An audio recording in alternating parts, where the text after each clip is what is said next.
오케이, 되고 있는 건가? 이게 이제 4장 13절에 가인이 여호와께 아뢰되 내 재벌이 지기가 너무 무겁다. 14절에 나를 만나는 자마다 나를 죽이겠다 이렇게 이제 가인이 말을 하잖아요. 근데 이제 그 15절이 이제 이게 참 성경의 난제라고 하거든요. 해석하기 어려운 말씀 가운데 하나인데, 왜냐하면은 여호와께서 그에게 이르시되 그렇지 않다. 가인을 죽이는 자는 벌을 7배나 받을 것이다. 가인에게 표를 주사 그를 만나는 모든 사람에게서 죽임을 면하게 하시니라 이렇게 되어 있어요. 그래서 이 하나님이 왜 가인을 이렇게 보호하시는가 하는 문제. 그리고 이제 가인이 또 내 죄벌이 너무 무겁다 이렇게 말하는 거. 이 분명히 동생을 죽인 살인자인데, 그 살인자에게 하나님께서 여호와께서 너를 죽이는 자는 오히려 벌을 7배나 받는다라고 하면서 아무튼 모든 사람에게 죽임을 면하도록 하셨다고 하는 거. 이 부분이 좀 왜 이렇게 하시는가? 그리고 뒤에 가보면 나오지만 그 이엔 1호 뭐 그런 말씀 나오잖아요. 그래서 사람을 죽인 자는 마땅히 죽여야 되는데 왜 사람을 죽인 가인을 이렇게 하나님께서 보호하시느냐, 막 표까지 주져가면서 모든 사람에게서 죽음을 면하게 하시는가라고 하는 거. 그래서 여기서 이제 우리가 생각할 것은 이게 뭔가 하나님의 기준이 우리가 아는 기준과 다르다고 하는 거예요. 그러니까 지금 우리가 이제 정의로운 하나님이라고 알고 있잖아요, 사람들이. 공의의 하나님 그렇게 알고 있는데, 그러니까 우리가 생각하는 공의의 하나님, 정의의 하나님이라고 하는 게 이게 하나님께서 말씀하시는 공의하고 달라요. 정의를 하자 말하자면 우리가 아는 정의의 하나님이라고 말할 때는 선악적 가치관에 근거한 정의거든. 그러니까 선악과를 먹고 나서 이제 선과 악의 그 지식 가운데 근거를 둔 정의라고 하는 거죠. 그러니까 선악적인 기준을 가지고 하나님은 정의롭다 이렇게 이제 보게 되면, 그렇게 선악적 기준에 의해서 하나님의 정의를 생각하는 사람한테는 이 본문이 아니 왜 동생을 죽인 가인을 왜 이렇게 보호하시냐 말이지. 이 부분이 납득이 안 갈 수가 있어요. 그래서 뒤에도 말씀하시기는 또 이제 모세 시대 가면 또 사람을 죽인 자는 꼭 죽이라 이렇게 말씀하시거든.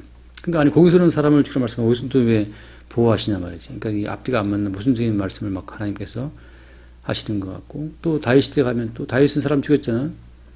부활을 죽였지만 또 다윗을 사랑하신다고 또 용서하시고.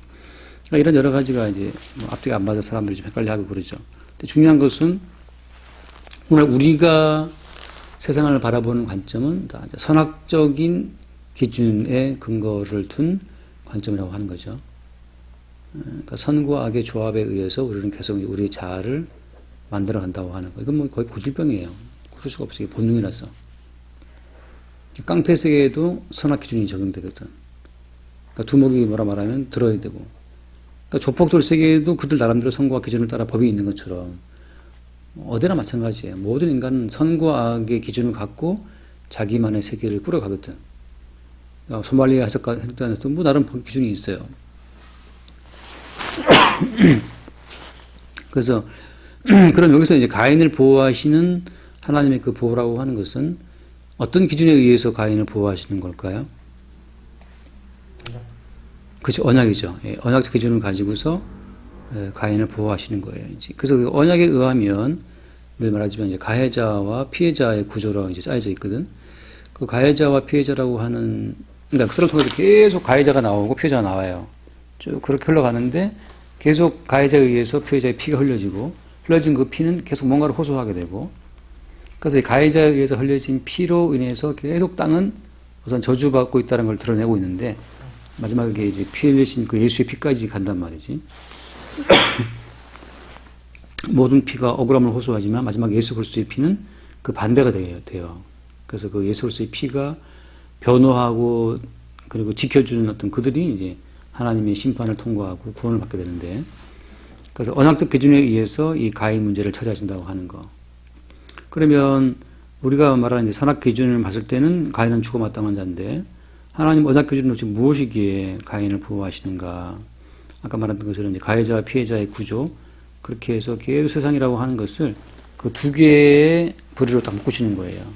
그러니까는 염소와 양이라고 말씀하셨죠. 주님께서 마태복음 15장에서는 양의 민족, 염소의 나누는데 그래서 그 염소한테 말씀하시고 내가 줄였을 때 네가 먹고 안 줬다. 이렇게 말씀하시거든. 그 양한테 말할 때는 내가 난 주었다고 말씀하시고 그러니까 둘 다 사실은 몰라요. 모르고 있는데 주님 평가는 그거라고. 그래서 이 온 민족이 모든 나라가 이렇게 딱 두 개로 갈라져요. 그런 연장 그 뿌리는 뭐예요? 뿌리는 아까 늘 말하지만 우리가 여자의 후손과 뱀의 후손이라고 하는 대결 구도로 간다는 거죠. 그러니까 이 언약 기준 속에서는 이 대결 구도가 짜여져 있고 그리고 여자의 후손이 오시기까지 계속해서 족보가 이어져 가야 되는 거예요. 그러니까 여자의 후손으로 오시는 분 예수님이 오실 때까지 또 지금 이 시대는 이제 오시는 그 예수님을 나타내는 어떤 그런 시대 역할로 계속해서 이제 이 족보가 이어진다고 하는 거지. 그래서 이 선악적 기준을 가지고 살아가는 사람들에 의해서 이게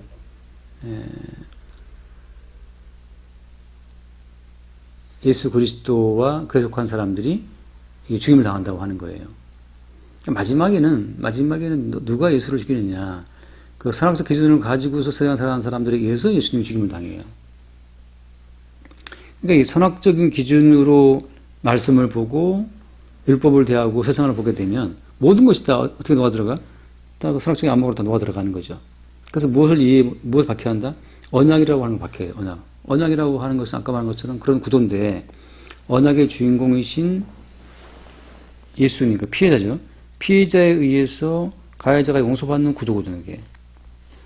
그러니까 피해자에 의해서 가해자가 용서받는 그런 구도로 흘러가는 그런 구조가 누가 보기에 마음에 안 드는 거예요.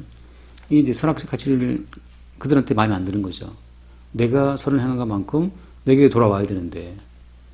그리고 이제 그렇게 되면 내가 선을 행한 것만큼 내게 돌아와 버리면 영광이 어때요, 영광이? 영광이 선을 행한 나에게 다 돌아오게 되죠. 그러니까 결국 마귀의 논리를 뭐냐 하면 각자 자기들이 한 것만큼 먹게 하자. 이게 마귀의 논리예요. 근데 언약의 논리는 뭐예요? 언약의 논리라고 하는 것은 한 분 예수 그리스도의 행하심에 의해서 다 산다 이거거든. 이게 아주 그냥 영원토록 이어지는 하나의 대립이라 한 분 예수님의 공로에 의해서 전체가 사는 것 이게 언약에서 말하고 있는 하나의 포인트라면 선악적 구도 가운데에서는 각자가 선을 행하고 악을 절제한 것만큼 각자 영광을 얻고 살아가자. 이게 이제 선악과를 먹게 했던 마귀의 논리거든요. 그래서 한 분 예수께 돌아갈 영광 자체를 분산을 시키는 거예요. 그래서 결국 이제 예수님에 대한 영광 돌아가는 걸 방해하는 자들이 적그리스도가 안티크리스트가 되는 거예요. 왜 한 사람에 의해 다 사냐? 각자가 각자의 몫으로 살아가도록 하자. 이게 이제 마귀가 각자를 주장하는 동시에 사실은 그 깔려있는 그 저희는 선을 행한 각 사람에게 영광을 얻도록 하자라고 하는 그 마귀의 논리는 각자 인간에게 가치를 두는 것 같지만 사실 그 마귀의 깊은 의도는 뭐예요? 깊은 의도는 한 분 예수께 돌아갈 영광 자체를 회방하는 거예요. 그런 점에서 이제 안티크리스트가 되는 거예요. 근데 그 말이 각 사람이 한 것만큼 영광을 누리고 얻게 하자라고 하는 그 마귀의 논리가 누구 마음에 맞아? 그게 인간들한테 맞아요. 다 선악과를 이먹었기 때문에. 그래서 절대적으로 자기가 행한 것만큼 자기 가치나 영광을 챙기는 이런 흐름에서 사람은 벗어나지는 못해요. 목사도 본인이 교회를 키웠다고 하면 본인이 그 교회를 키울 때 거기에 투입한 자기의 어떤 노력과 그 땀을 배제를 못해요. 그래서 어떤 인간도 예수님을 믿을 인간이 없는 거라. 왜? 각자 자기의 선행을 믿지, 자기 의로움을 믿지, 예수님에 의해서 그 의를 받아 산다라고 하는 것 자체를 인정을 안 해. 자, 그래서 어떻게 해요? 하나님께서는 그래서 예를 들어서 다윗 같은 사람을 하나님이 어떻게 하냐 하면 밧세바 같은 그런 사건에 휘말리게 하는 거죠. 휘말리게 해서 그동안 믿고 살았던 자기의 그 선악적 기준에 의한 인간의 모든 의를 다 날려버리는 그 사건 속에 이제 인도하시는 거예요. 그 대표적인 사람들이 세리예요. 세리는 자기의 의를 계산할 게 없어. 그 다음 창기. 이미 자기의 모든 의를 다 까먹었어. 없어요. 그 다음 현장에서 잡힌 가늠하는 여자, 음행하는 여자. 자기의 의를 주장할 것이 아무것도 없어요. 이건 돌만 주고 마땅한 죄밖에 없으니까. 그래서 인간이 선악적 기준에 의해서 주장할 만한 모든 의로움을 다 배제를 시킨 상태에서 한 분 예수님께서 준비하신 의를 덮어 씌우는 방식으로 구원이 이루어져요. 이런 식의 구원에 들어가기 위해서는 전제가 뭐야? 전제가 자기 자신의 죄인됨이, 모친이 죄악 중에 나를 출생하였으며라고 하는 그 다윗의 고백이 이루어지기 위해서는 그래서 죄인 되어야 되거든. 하나님 보시기에 죽어 마땅하다라고 하는, 나단이 다윗에게 내린 선포였잖아요. 당신이 바라고 죽어 마땅한 자라고 하는 걸 나단이 다윗에게 말했는데, 그 죽어 마땅한 죄인의 자리에 제 발로 들어가기를 원하는 사람이 있더라 없더라? 아무도 없는 게 문제다. 아무도. 다 사람이 의롭기를 원해요. 다 자랑스럽기를 원하고. 선악과를 먹기 때문에 가난한 악은 좀 버리고 착한 사람 인정받고 싶어 하거든. 그래서 제 발로 이 죄인 자리에 들어갈 사람이 아무도 없는 게 문제예요. 그래서 하나님께서는 다시 말하면 어리석다라고 하는 십자가의 도인데 예수님 본인이 가장 어리석은 자의 모습으로 이 땅에 오신 거예요. 그래서 예수님과의 관계성 속에서 결국 우리가 우리의 죄인됨을 마지막으로 드러나게 하세요. 말하자면 십자가 못 박힌 예수 그리스도 앞에서 우리가 왜 죄인인지를 드러나게 하는 마지막 우리의 죄인됨이 드러나는 최종 지점으로 십자가로 삼으신 거죠. 다윗으로 하여금 바세바 사건을 만나게 하신 것처럼, 삭개로 하여금 세리가 되게 하신 것처럼, 그렇게 어떤 우리의 근본된 그 죄의 형태 속에, 죄의 본질 속에 우리를 인도해 가시는데, 마지막 우리가 죄인이라는 것이 이제 폭로가 되는 그 최종 지점이라고 하는 것은 십자가 사건 앞에서 벌어져요. 어떻게 벌어지냐 하면, 우리의 어떤 존재를 지키기 위해서 예수님을 십자가에 배척하는 자리. 예를 들면 이제 베드로죠. 그러니까 원래 베드로는 그 세리나 창기나 뭐 이런 사람들은 죄인인 줄 알고 있었어요. 근데 본인은 아니라고 생각했거든. 근데 이제 가장 중요한 예수님을 배신하고 팔아먹는 그 자리에 베드로가 떨어지게 함으로써 그 세리나 창기나 뭐 그와 별 차이가 없다는 사실을 베드로가 인정함과 동시에 마지막 그 예수님과의 관계성 속에서 나는 예수를 버린 스승을 배반한 죄인이라는 것으로 이게 딱 드러나게 하거든요. 그래서 그 십자가 사건의 유발자 중에 하나가 누가 된 거예요? 베드로가 된 거예요. 십자가에 예수님이 죽을 때 자기가 한 것이 아무것도 없고 오히려 그 예수님을 모른다고 부인했거든. 그러니까 이제 십자가 사건의 가해자의 한 팀에 속하게 되는 거예요. 그러니까 이제 아까 처음에 언약 구조가 가해자 피해자라 했잖아요. 우리가 그렇게 이제 언약을 말하게 되면 대부분 사람은 어떻게 생각해? 그럼 난 아베 편에 속했나 보다 생각하거든. 난 그 아베 편이지. 나는 백군이야. 이런 식으로 생각한다고. 근데 사실은 뭐예요? 사실은 유일한 피해자는 예수님밖에 없고, 인류 전체 모두가 다 가해자 쪽에 서게 돼요. 다시 말하면, 우리 모두가 그냥 가인 족속에 우리가 한 줄기였다고. 그러니까 이 성경을 하다 보면 대부분 사람들이 착각하는 게 자기들이 아벨인 줄로 착각해요. 그래서 또 에서와 야곱 말하면 또 자기들 또 야곱인 줄 착각하고, 그래서 이스마엘 그 이상 말하면 또 자기들 이삭인 줄 알고. 아니에요. 거기서 말하는 모든 이삭도 예수님의 모형이고 야곱도 예수님 모형이고 다 예수 그리스도의 모형이야. 그리고 아벨도 예수 그리스도를 보여주는 모형이에요. 거기서 우리의 모습을 자꾸만 대입하려고 끄집어 당기면 이게 또 자기 자신을 우상화시키는 거거든. 우리는 차라리 가인 쪽이에요. 왜 가인 쪽이냐 하면 되게 우리 인생이 막히면 하나님 원망해요, 우리가.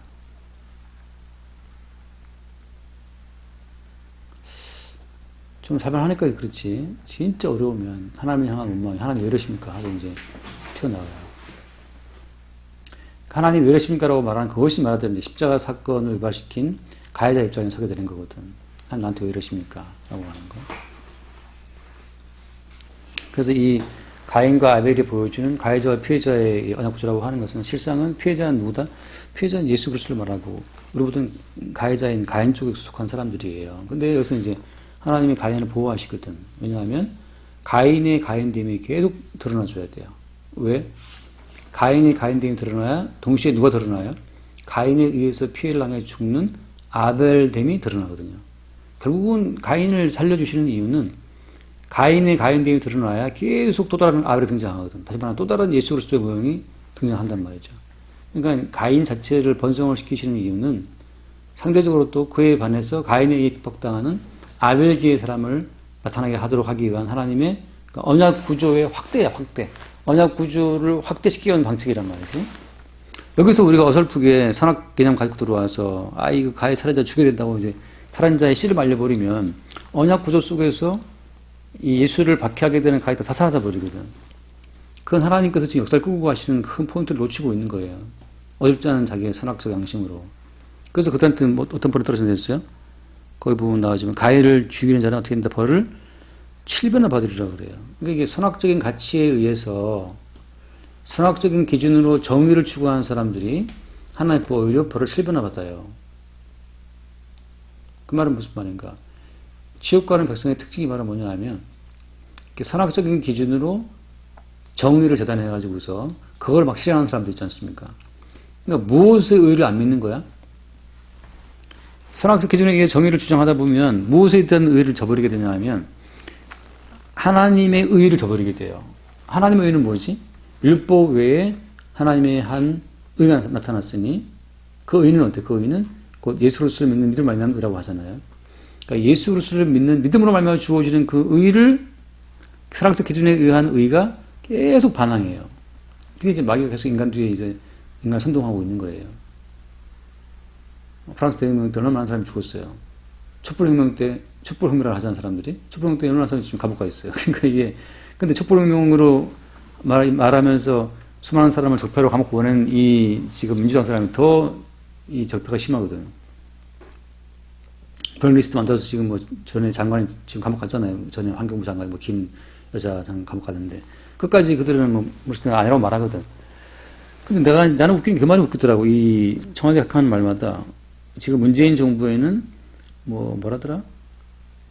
사찰이라고 하는 DNA가 없다, DNA. 그러니까 DNA 없다는 말을 많이 하더라고, 사람들이. 근데 그게 아주 인간성에 대한 무식함이거든요. DNA는 유전자를 말하는 건데, 그냥 인간의 본능을 말하는 거잖아요. 인간의 본능 자체 속에 죄의 요소가 없다고 이거 말하고 있으니까, 이렇게 인간 본성에 대한 통찰이 약한 사람들은 보다 보다 처음 봤어요. 그러니까 예를 들면 그 죄와 벌을 섞던 작가 러시아 누구지? 죄와 벌 작가 러시아 도스토옙스키 같은 사람들 보세요. 그 문학가들이 얼마나 인간 본성을 깊이 들여다봐. 그 남자 주인공이 노파를 죽일 때 맨날 며칠을 그 노파를 죽이는 합당한 명분을 만들어내거든. 그 죄와 벌의 주인공이 밥박도거든. 가난해가지고서 돈 많은 전당포인가 노예를 죽이려고 이제 계획 세우는 양심이 계속 존재하니까 그 양심을 무마시킬 정도로 논리를 만들어 나가요. 논리를 촘촘히 만들어서 노파를 때려 죽어도 괜찮은 이제 합당한 명분을 충분히 쌓은 다음에 이제 실행하거든. 근데 죽은 다음에 어마어마하게 시달리는 거예요. 이제 죽을 때는 그 어떤 논리적인 명분으로 죽였는데 죽고 나서부터 이제 너무 시달리는 거지 실제적으로. 논리 자체가 문제가 안 되는 거라 이제 기본 토대가 흔들리니까. 인간의 어떤 그 죄인됨 자체를 부정하는 그런 식의 어떤 발언들, DNA가 없다. 우리 정부에는. 이게 내가 볼 때는 참 인간에 대한 최소한 통찰도 없는 참 얄팍한 사람들이 아닌가 싶은 생각이 드는 거죠. 그래서 이 말은 왜 했지 지금? 그거 했죠. 하나님의 의를 대적하는, 그러니까 선악적 기준에 의한 정의를 주장하게 되면 하나님의 의를 반발하게 돼요. 그래서 어때? 그 사람들이 몰려와서 음행한 여자 잡았잖아요. 현장에서 잡아가지고서 다 돌리고 와서 그 여자를 치려고 그러잖아. 그래서 율법에 의하면 여자는 돌로 죽어야 된다고 말할 때 예수님 답변은 뭐였어요? 답변은? 다 선악적 기준에 의해서 판단해서 여자는 죽어야 되는 거였어. 명확해요. 근데 예수님께서 하신 말씀은 너희 중에 좀 여쳐라. 다시 말하면 그들 모두가 다 근본적으로 어때요? 다 그들이 갖고 있는 선악 기준으로 봐도 그들은 다 이미 다 죄인했던 거지. 근데 그거 이제 그 초점은 그거예요. 뒤에 말씀하시고 나도 너를 정죄하지 않는다 그러시거든. 그러니까 정죄하지 않는 새로운 의가 예수께로부터 온 거예요. 예수께로부터. 인간의 의는 뭐야?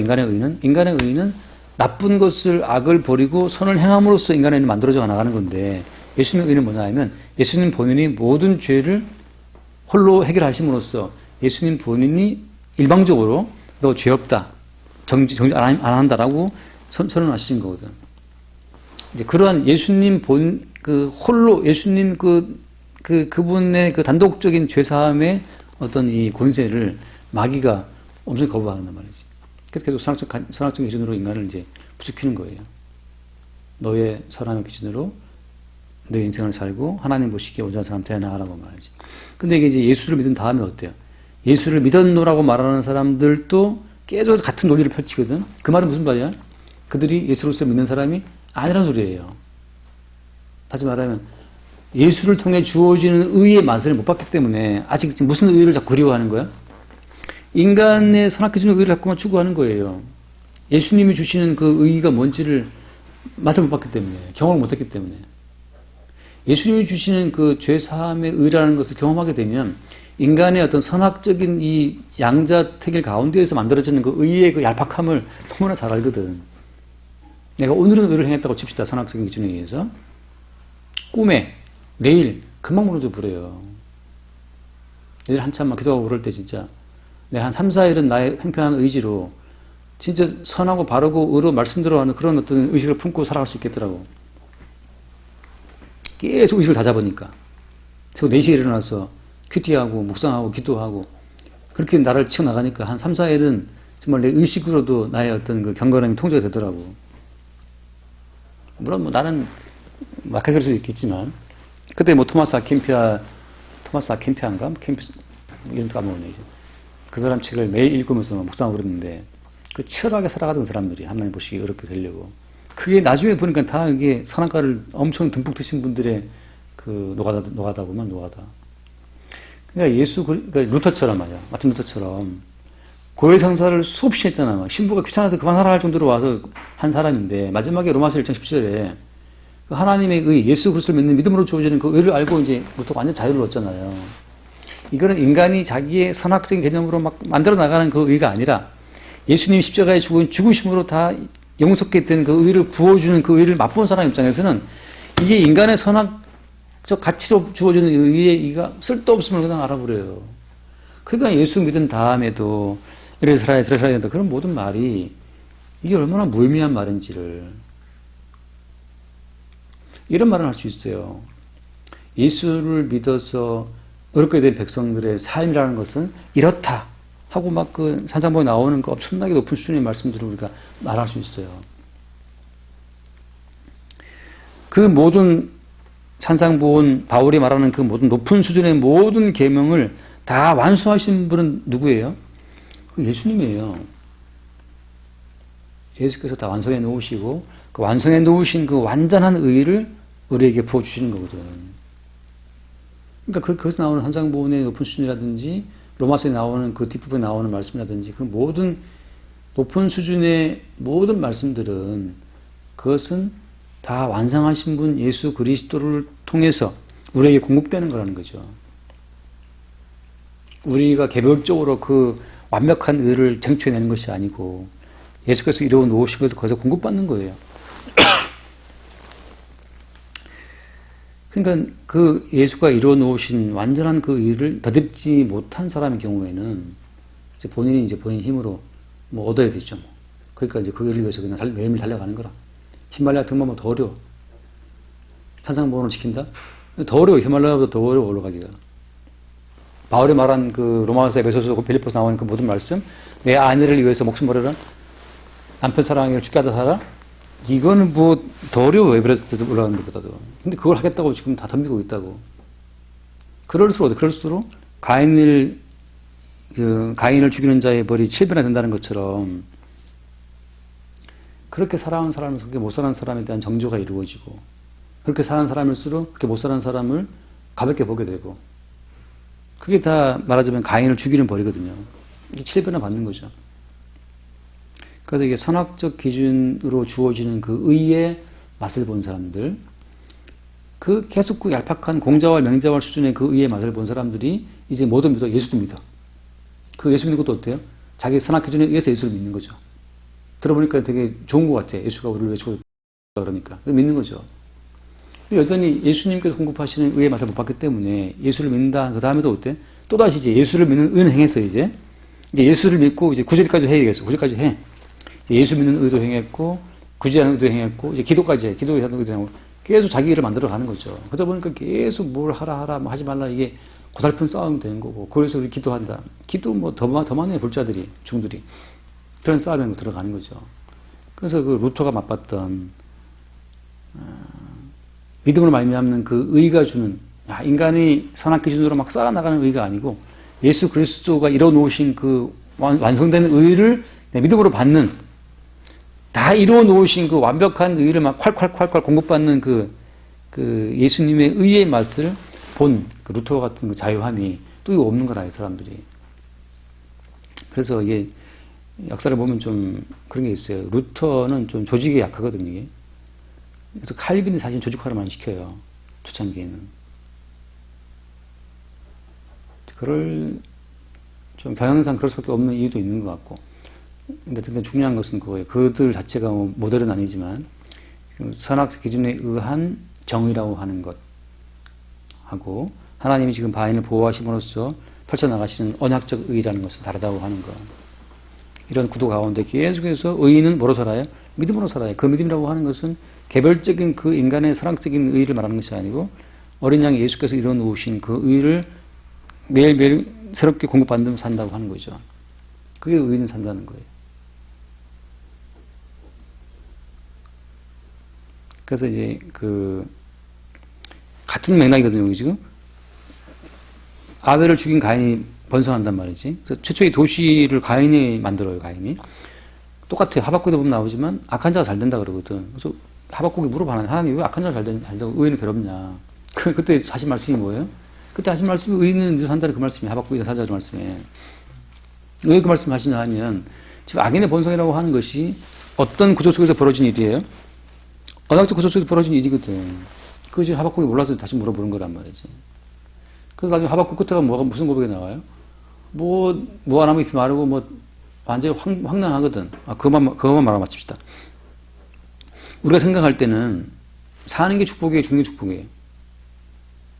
망하는 게 축복입니까? 잘 되는 게 축복입니까?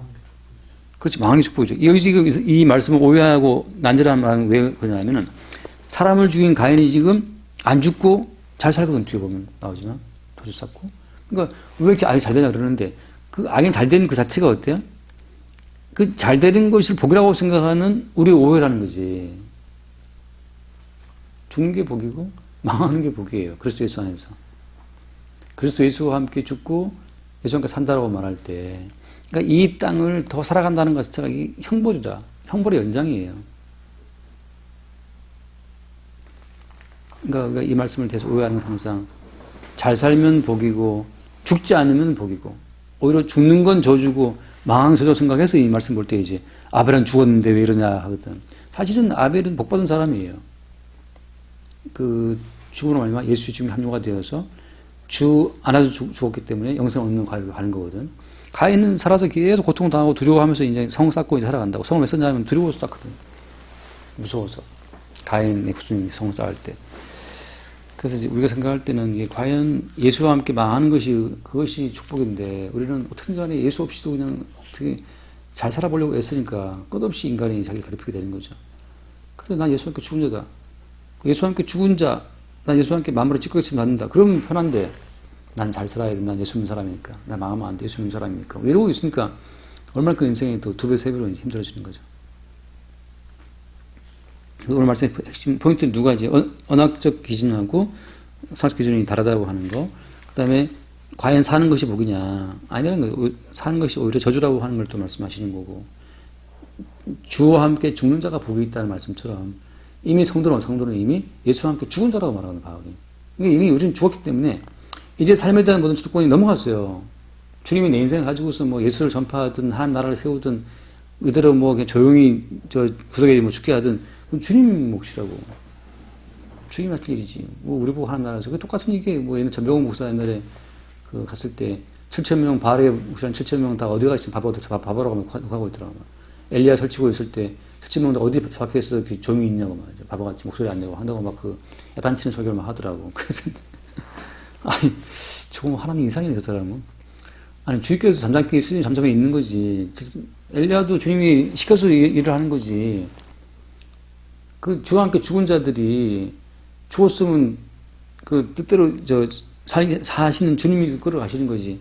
뜻대로 간 자체가 오버하고 있는 거예요. 아직 안 죽은 거예요. 살았다고 죽었다고 착각하고 있는 거죠. 그래서 오늘 이야기 거기서 합시다. 이렇게 해서 가인의 형벌 기도합시다. 주님 감사합니다.